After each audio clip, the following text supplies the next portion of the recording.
Hello, Georgia paddlers. Hello, all of our paddlers here in the Southeast, folks that are in the region, folks that are focused on outdoor recreation tourism. We are so excited to have you all join us tonight. Welcome to this session. What you have tuned into tonight is a live stream that is a two-part information session where we're giving a briefing on what's going on at the Georgia legislature with regard to our freedom to float in Georgia. This is being hosted by Georgia Canoeing Association, Georgia River Network, American Whitewater, and the American Canoe Association. We're all working together to try to bring Georgia paddlers together to speak to our legislature and try to get this going in the right direction to protect our freedom to float on Georgia rivers.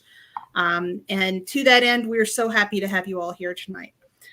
This is part one. Tonight, we're going to do this live stream. We're showing up right now on the Georgia River Network Facebook page, the Georgia River Network YouTube page, and the ACA Georgia Facebook page. That'll be recorded, so you can watch that later or share it with your friends. We'll have lots of links at the end of this where you can do action alerts to legislators and other action items to empower the paddlers to speak to your legislators. Part two will be on Thursday night. And on Thursday night, we will have a larger panel and we'll do a more deep dive question and answer session. That is going to be via Zoom. So you're going to want to register for that Zoom meeting. We will also include tonight the link to register for that Zoom meeting. So by the time you leave here tonight, you're going to be chock full of all the tools to stay informed, to come back on Thursday, to tell your friends they need to come, to send alerts to legislators, et cetera, et cetera. We really need for paddlers' voices to be heard on this. This is going to be an important issue for us for the next couple of years. And we've got from now until March 28th to make an impact on this legislative session. With that, I'd like to introduce our panel, our illustrious panel of friends who have come together to help us out. Grace, you're here from Georgia River Network, but you're going to help us in the background tonight. Do I have that right? Yeah.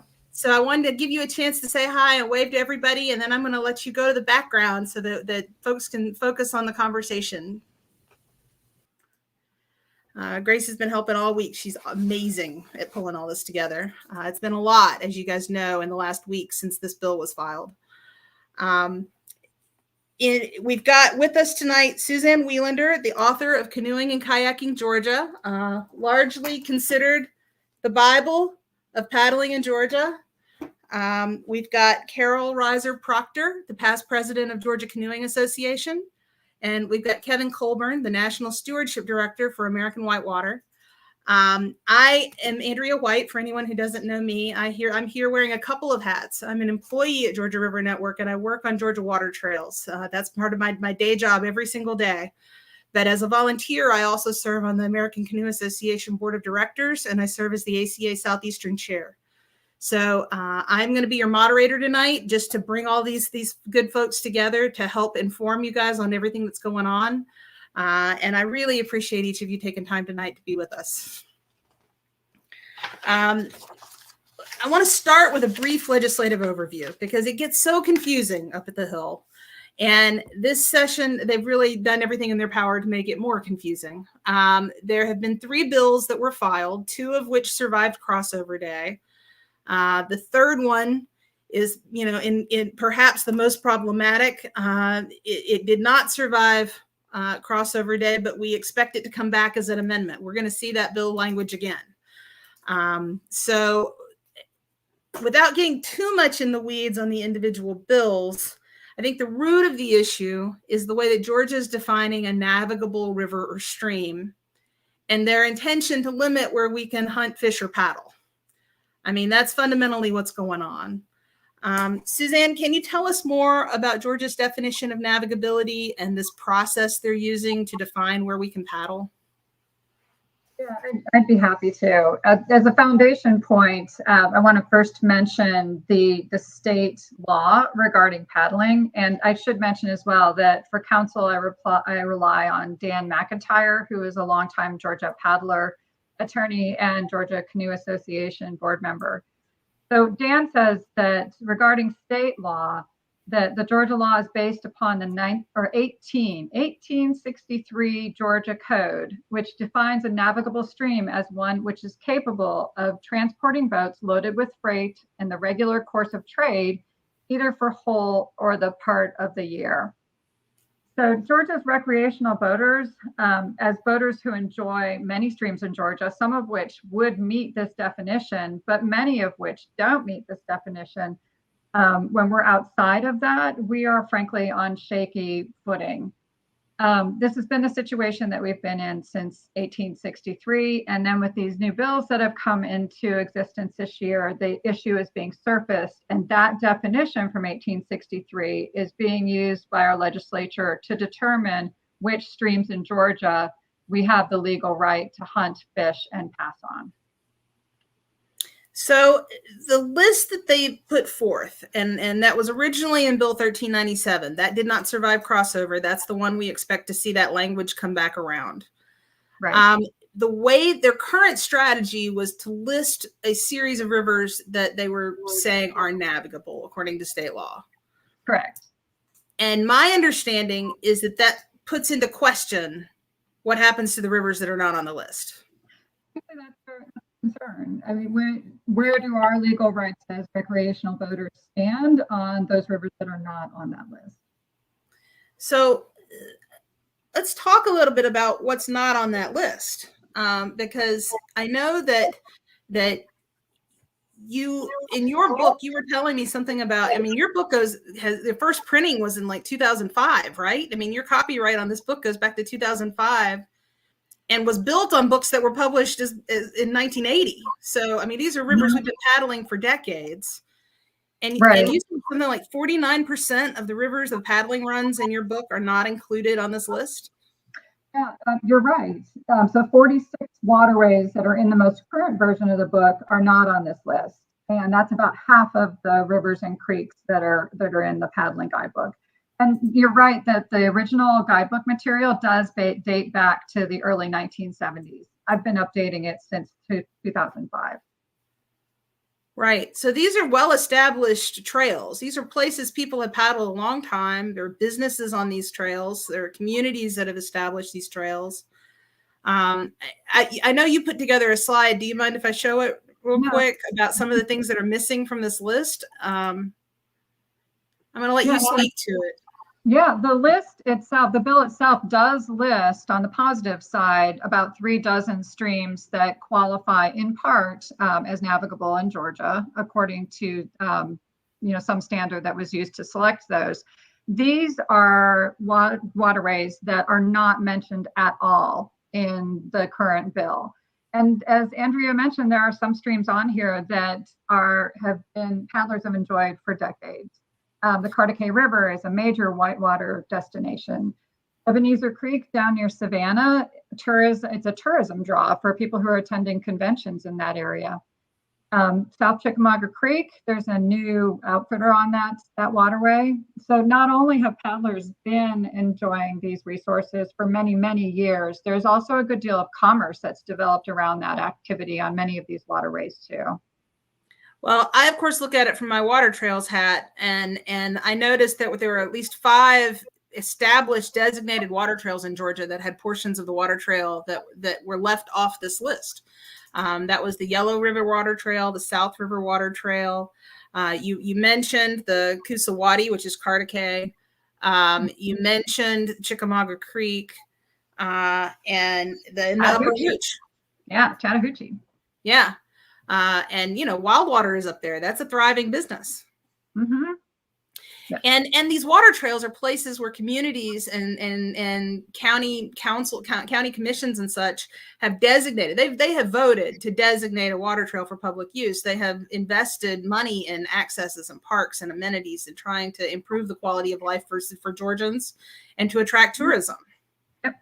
Correct. Which is why we are trying to make the argument that the older definition, this definition of navigability that's 160 years old, does not apply for today's modern recreational boating activity. Okay. So Kevin, help us out here because you're coming from American Whitewater. You see these sorts of issues happening in many states and particularly in the Southeast, but all over the country. How are some of the other states handling this kind of thing? Yeah, well, a lot of the states were similar, 200 years ago. Like navigation and navigability was similar a long time ago. And I think the big thing is Georgia kind of, well, at least what they're saying now is they've essentially froze their concept of navigability, which is really this allocation of public versus private rights, right? About which rivers are purely private property and which ones have an easement essentially for public use over them.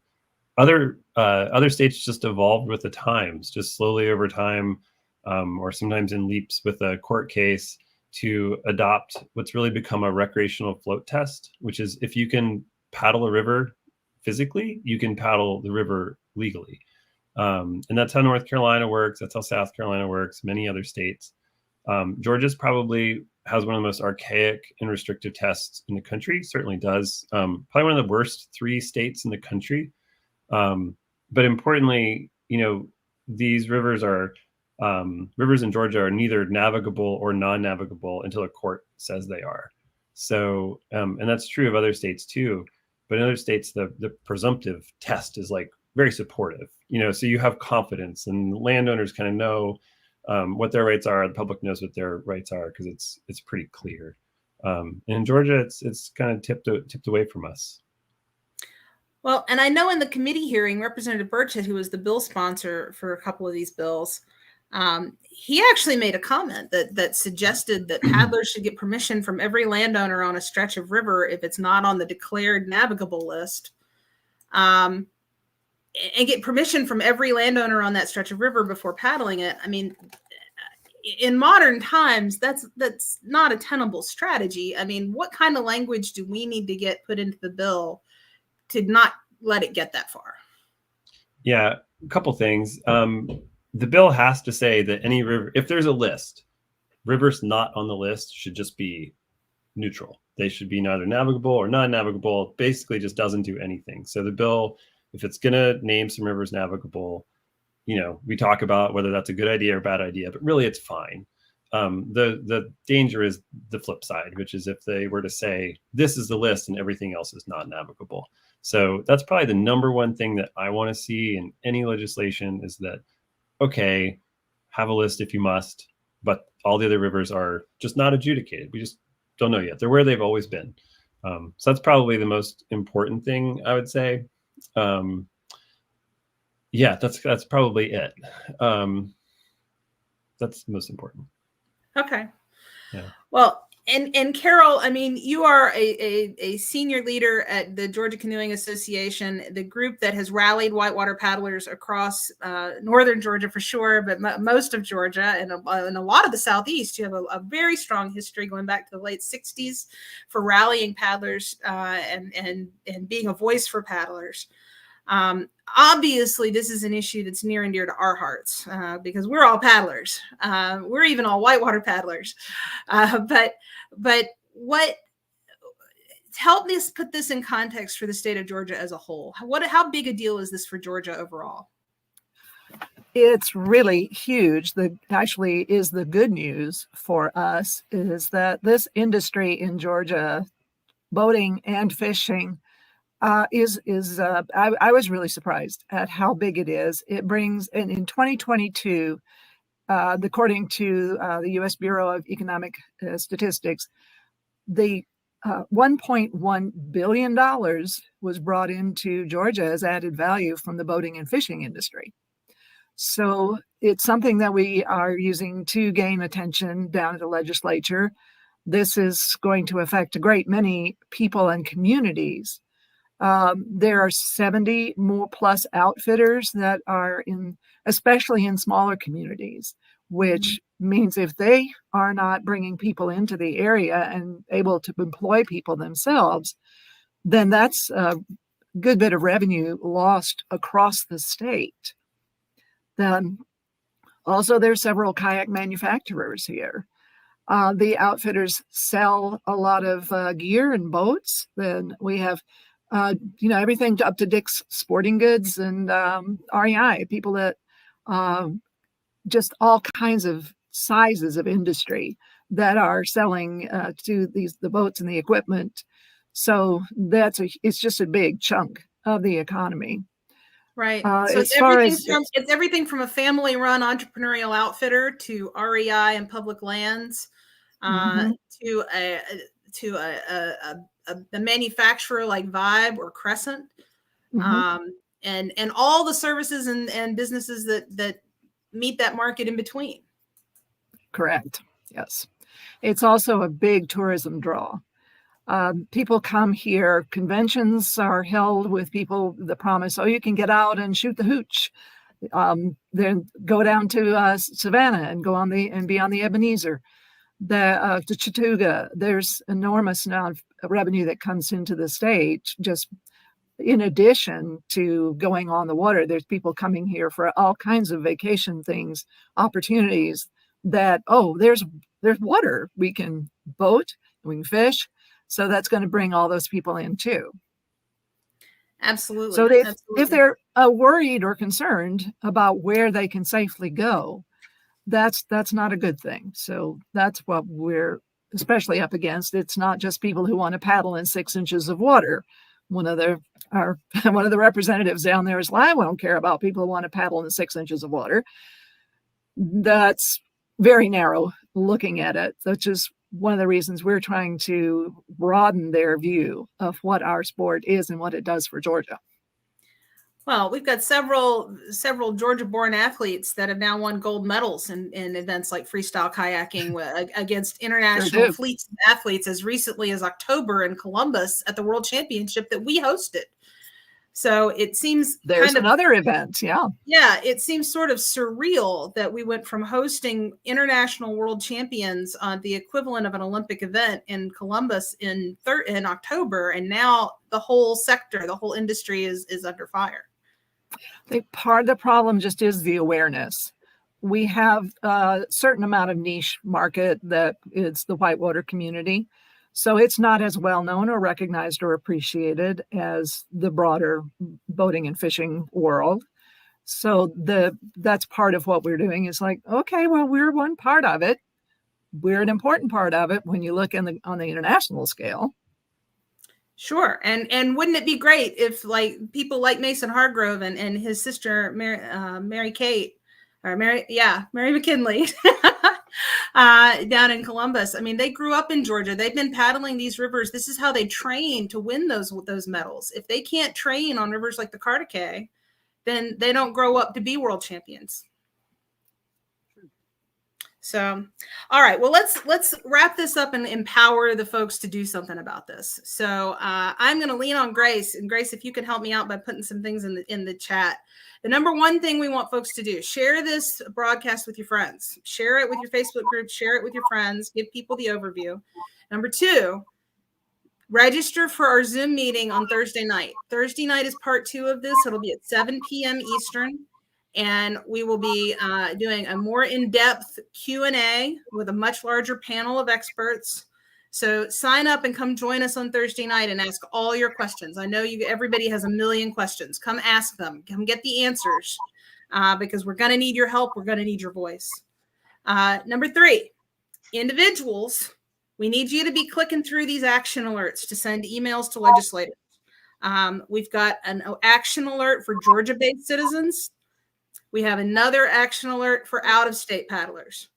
So if you are an individual trying to make your voice heard to the Georgia legislature, click on one of these links for the action alerts and send that email through. Put it in your own words. Tell them exactly how you feel. We need them to hear from you. And if you're an organization, if you are an organization, a business somehow involved in outdoor industry, maybe you're involved in tourism, maybe you represent a municipality, maybe you represent a nonprofit that's doing programming out on our rivers, and you would like to sign on to one of our sign-on letters for organizations. Have I got a deal for you? Grace is going to put the link in there. You can view our sign-on letters for organizations and then email us. It's a 2-step process. So we can get your signature on that letter and hand that off to legislators. And then perhaps the most exciting of all the actions that has just come together here in the last hour. I got final details, or at least what the details we have so far. Coming up next week on Wednesday, March the 13th, we're going to do a Paddler's Day on the Hill. Think business casual with PFDs. I want to see ties and PFDs. I want people to see that we are serious about this, that this is our livelihoods and our passion. So wear your PFD, come on up to the Hill with us. It'll be Wednesday morning from 8 until noon on the 13th at the state capitol. We'll have more details. You'll be for sure be able to get those on our social channels. You'll definitely get those Thursday night. We'll be putting the word out with more details on that. But come join us. Come join us. Join us with your emails. Join us with your sign-on letters. Join us with your person. We need your voice to come talk to these Georgia legislators so that we can get this going the right direction before March 28th. Janina is asking me to repeat the day. It is Wednesday, March the 13th from 8 a.m. till noon. And we'll have more details coming, but that much we know so far already. Mm-hmm. All right, guys, any final thoughts you'd like to put out there? I want to say, well, thank you, of course, for organizing this and bringing people together. And I just want to tell everybody that the time to act really is now. Now the issue's up, and it's time for us to get involved. Yeah, and I'd say there's a lot more people that use Georgia's rivers than really have this very narrow interest in closing them. So let's be loud, and let's use our political voice in the democracy that we live in. I want to thank everybody who's already taken action. It's showing up down at the Capitol. They've noticed that there are issues with what they're trying to do. So keep it coming. Thank you. Absolutely. And thanks to each of you and all of the organizations that you represent. It's the fact that these organizations have come together in solidarity so quickly and in such a detailed way to try to represent Georgia paddlers, that should speak volumes about the level of seriousness that we ascribe to what's happening here. The last day of the Georgia legislature this year will be March 28th. This issue will go beyond that, but we got to try to get these bills to the least awful version possible between now and then. So everybody speak up. We need your help. All right. Thanks, you guys. Share this broadcast with your friends, and we'll see you Thursday. Thank you.